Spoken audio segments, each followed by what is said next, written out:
Alright, so I'm going to talk about volume. So this is getting into three-dimensional shapes, which means they have not only length and width, but also height shapes. So volume is how much something can hold.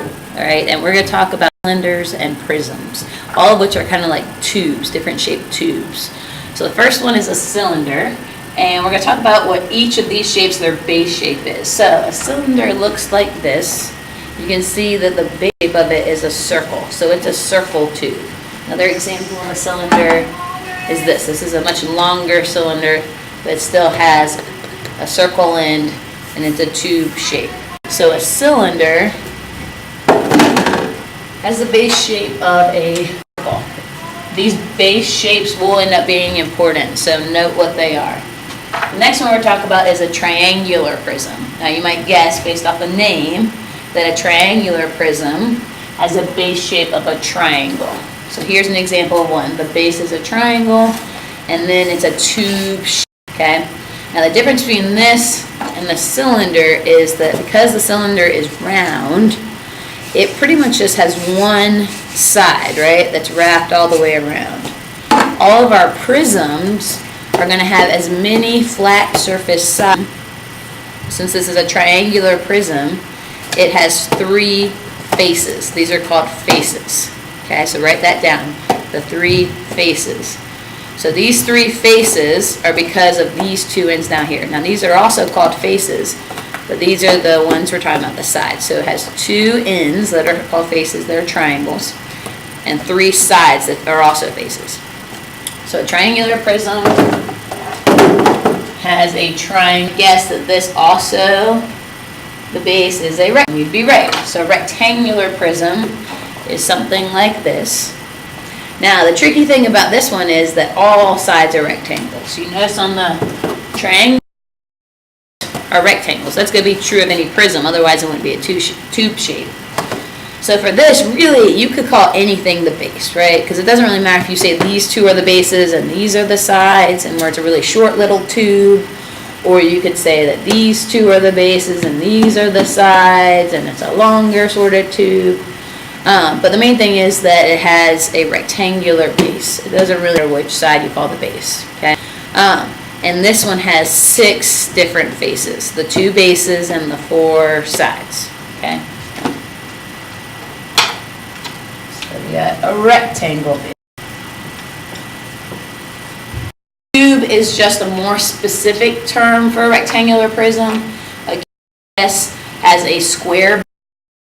Here's an example of one. The dice is a cube. And same thing as a rectangular prism, really anything you could determine as the base. It's just 6-sided. All 6 sides are exact square. A trapezoidal prism, which I don't have an example of this one, but as you might guess, the base of this one is a trapezoid. Alright, so now we're going to get into finding volume and why it's important to know what these base shapes are. So make sure you noted these base shapes for the different 3D figures. And now we're going to get into how you find volume. So here's the formula for volume. I'm going to tell you what this means because it's actually a little...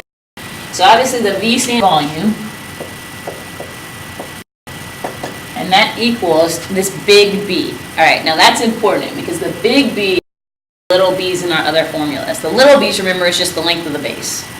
Well, this still stands for base, but it actually means the area of the base shape. Okay, so that's why it was so to note the different base shapes. So for a cylinder, we're finding the area of a circle. For a triangular prism, we're finding the area of the triangle. For a rectangular prism, we're finding the area of the rectangle on the bottom. Okay, so the big B stands for area of the base shape. And then H still stands for, now the height needs to be of the entire prism, so basically the up and down part of the prism between the 2 bases, okay? So the area of the base shape times the height between the 2 bases.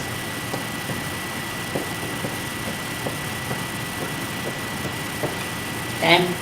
So the area of the base shape times the height between the 2 bases. So we're going to practice first on this.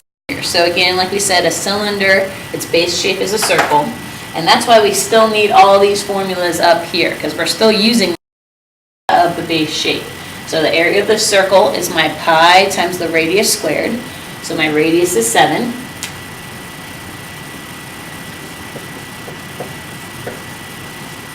Grab my calculator to punch that in. So the area of the base shape is about 154. And I'm going to multiply that by the height of my shape, the 9 centimeters, because it's 9 centimeters from this circle all the way down to the circle that's that we can't see. So the height is at my 9 times 9.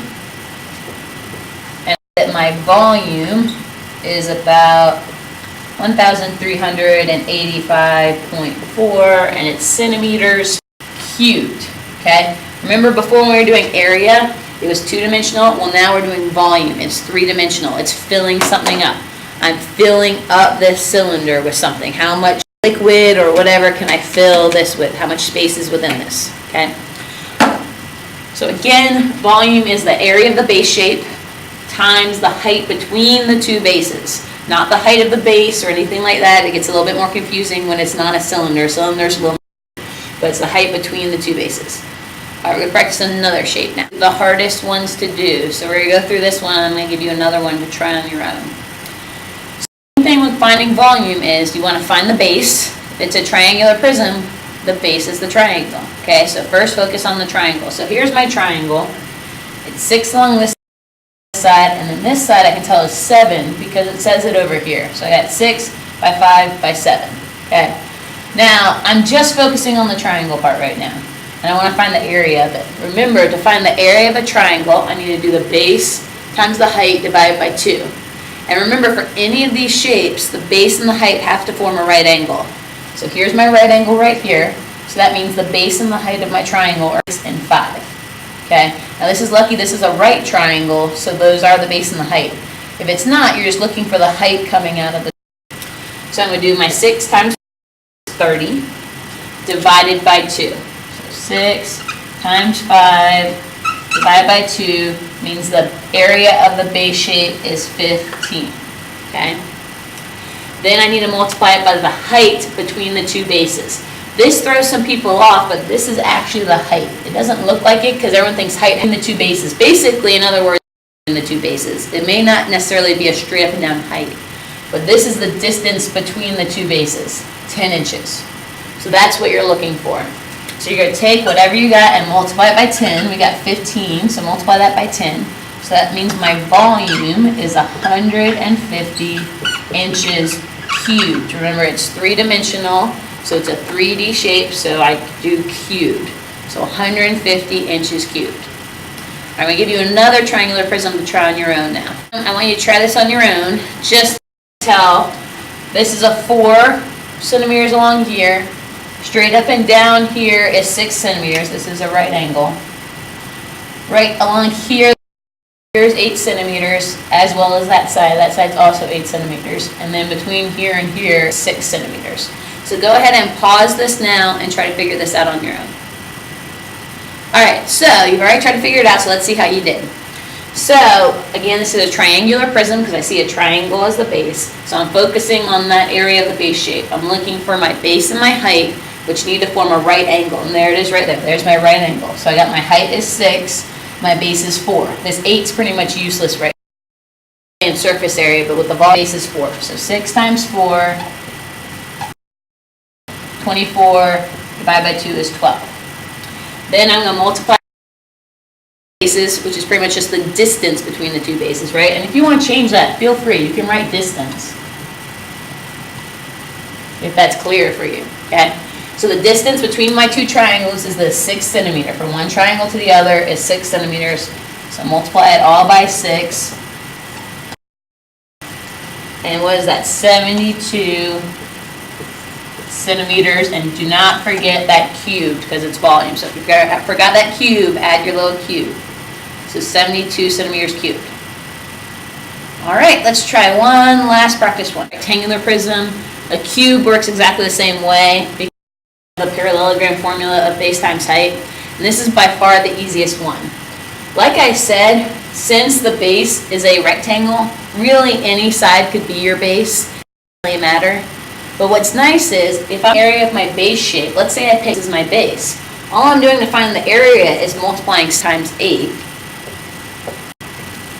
And then that means the height, the distance between the two bases, has to be this third number, which is 4.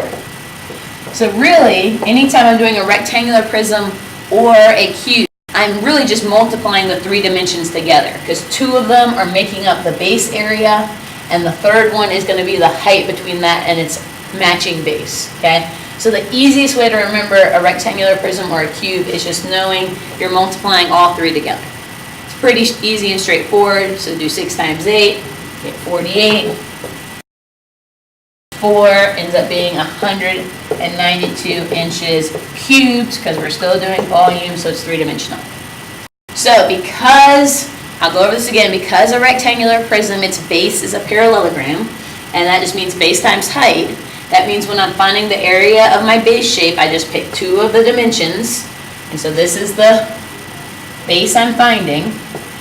And after I do that, I multiply it by the distance between the other base, which is the third dimension. So really, I'm just multiplying all 3 numbers together, 6 times 8 times 4, to get my volume. Same thing for a cube, only all 3 numbers would be the same, right? If I had a cube that was 5 by 5 by 5, multiply 5 by 5 by 5, okay? So you're multiplying 3 numbers together. So this volume would be 125, whatever, centimeters squared, if you will, or cubed. My mistake, okay? So those are the 3 basic shapes you need to be familiar with: the cylinder, the triangular prism, and the rectangular prism. We're going to go over right now, which is a little bit more of a challenge, but not drastically.